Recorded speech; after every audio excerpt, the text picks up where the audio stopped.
Hey guys, Infidel1258 here. Today I want to share with you a clip from a recent members only live event. If you want to attend these Thursday night events, become a member on my YouTube channel. Check out the community tab and see what tiers we have available. And then you can participate, share your comments and questions, and we'll have that one-on-one opportunity. In this video, we're going to talk about the recent decision by Yaba to allow the peg value of DEC to work within the exchange rate on the Chaos Legion pack. So now you can actually spend 4,000 DEC to buy one Chaos Legion pack.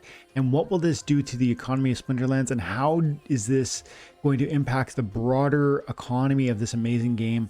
I think this is a gigantic move. I think it's genius, and I want to in this video unpack the benefits of what this will do and what this can do for our favorite blockchain-based video game. Thanks guys for your time and attention. Have an amazing day. God bless. Exciting news today about Yaba letting us buy packs again. I didn't hear about that. Buy packs. I'm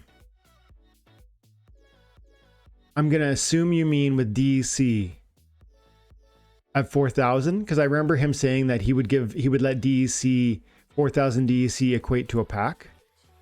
Is that what you mean, Artisan?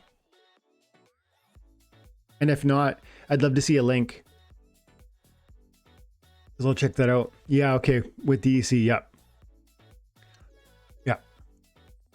Yeah, that's the interesting thing. This is the play, guys. Let's do a quick couple minutes while we're waiting. The fact that Splinterlands enables the 1,000 DEC to equate to $1 worth of in-game assets is one of the utilities of DEC, and one of the reasons why this game invites confidence and asset stability. Because what happens is, and you guys probably know this, but I'm going to clip this later and share it with people who maybe don't. Everybody who's watching this, the fact that Yaba is saying to people 4,000 DEC will count for one chaos pack is to say that they want to create a floor for that asset, the dark energy crystals. Floor meaning 1,000 DEC equals $1 US, and they don't care what the market pressure says. And the market pressure is telling a different story. The market pressures of sale, the selling pressure on DEC is pushing harder than the buying pressure of DEC, and that will probably get worse over the next, I would think, 60 days while the duration of the SPS airdrop is ending. And we know the SPS airdrop is 75 days away from over. And so in that time, what we can probably count on is continued selling pressure on DEC, because why wouldn't it? There's a lot of people that are still holding millions of DEC, and you can see that information if you check out Peak Monsters and you go over to the Explorer and you go into the dashboard and you look at the actually it's Explore, top holders, rich list for DEC, and you're going to see that some people have millions and millions. Like this is the Hive account, so that doesn't even count. And some of these are, I don't know what TerraBlock is, but it must be, okay, Binance Smart Chain. So this must be a liquidity pool. This is Splinterlands cold storage. Again, TerraBlock's ETH. So there's another, this is a liquidity pool. This is the Steam Monsters account, an ETH liquidity pool. So ignore these, probably the top few, but then this one, Elizabeth 22, that's probably a person with 21 million DEC. And then this looks like a person, 21 million. Some of these are going to be accounts that belong to Splinterlands and just have strange names probably, but a lot of these aren't. And my point is, look at, these are millions and millions and millions of DEC that are being held almost certainly because these people are enjoying that SPS airdrop. And probably to some extent, they are so rich, because if they have that much DEC, they're obviously quite rich. But they're probably so rich they don't really care about selling it, you know, at a loss or not. They've earned so much SPS, that's really paid the price. But regardless whether they're happy with their move or not, I think it's fair to conclude that many of these big holders will liquidate within the next 75 days. Some of them will wait till the very end, and some of them will sell in advance. But my point is, I really think there's going to be continued pressure on DEC. But then out of that turmoil, Yaba Matt comes forward and he says, in Splinterlands, the team comes forward and says, we're going to buy up that DEC at 4,000 to $1, or sorry, 1,000 to $1. And that's amazing because that creates a floor for DEC. Now, it doesn't mean that there can't be sell orders that push the volume, the price down below that market, that buy from Splinterlands. But it does mean that you get this support that can hold you, or can buoy you at least. I don't know if you guys even know what a buoy is, but it's like a thing that floats in the water and keeps a fishing net from sinking to the bottom of the ocean. And the idea is that it's going to float on the surface and keep it close to the surface, not at the surface, but close to. And that's what this is going to do. This mechanic that they're introducing, allowing, or this mechanic that they're reintroducing, accepting 1,000 DEC equal $1, that is going to buoy the price. And it won't be a perfect buoying. It won't hold the currency at a stable number, but it's going to help. And DEC is currently, I think it was lower earlier today. It's up 5%. So it was lower still earlier. This is below peg. And so right now, if you came in and you bought up DEC using fresh money that's out of your bank, and you acquired new DEC, you're actually going to get a triage opportunity.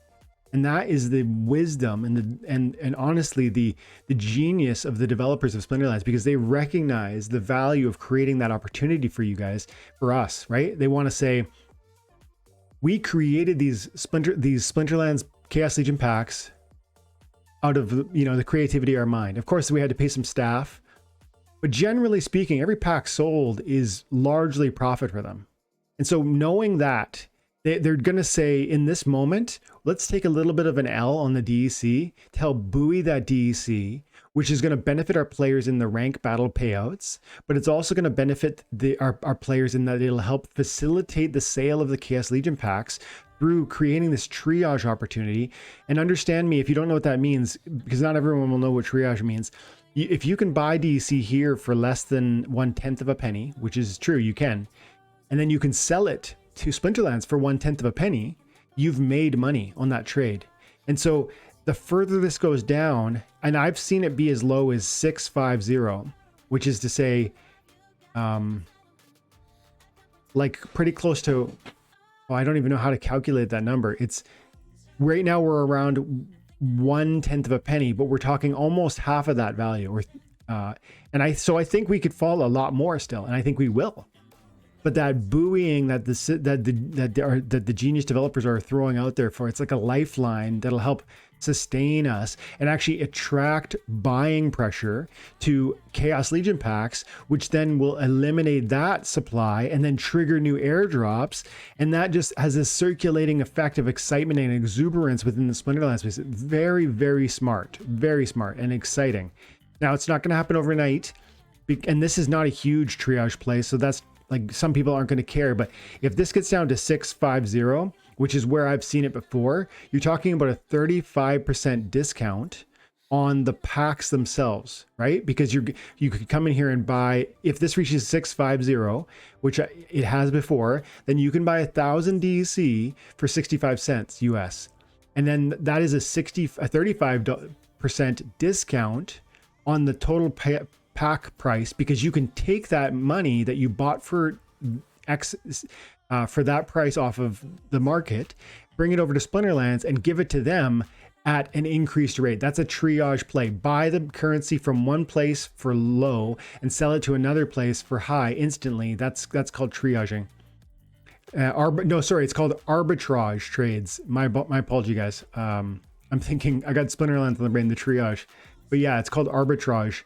Buying low one place, selling to another, and it's really, really smart. Like I'm constantly blown away by Yaba in particular, and it seems like the guy is genius in how he's thought through the economy, because I really do think that was all intentional, and I think he's understanding what it's going to do to chaos packs, and I think he's understanding what it's going to do to help buoy DEC.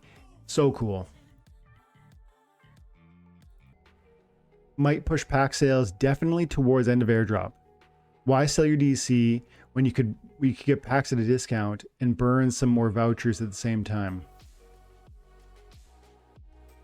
So I think, Days, you're saying that this new mechanic and that the change from Yaba is going to really incentivize pack sales toward the end of the SPS airdrop, because that's when they'll be most incentivized to liquidate. And they wouldn't, you're saying they won't likely sell the DEC to the market. They'd rather just, they're gonna, especially if the DEC price has fallen, so they're gonna put it in the hands of Splinterlands at the buoy price, let's call it. Yeah, I agree. That's interesting. Yeah, the selling pressure will come toward the end of 75 days from now. And that would imply that there would probably be a big boom in chaos pack sales within 75 days. Hey, that's interesting. That's almost a separate conversation. Really cool. That's a nice observation. Thanks, dude. Eli says, sounds super complex and awesome. I agree. But it boils down to as simple as this. Splinterlands is creating this buying pressure at a specific price. 1,000 DEC equals $1. And if anybody else says, I want to get rid of this really, really badly, there at times that selling pressure will happen so hard that it'll sell for even lower than that. So over here, it's selling for lower. And then over here, there, certain patient people are funneling that into Splinterlands' hands. But that's simple. Splinterlands creates the floor.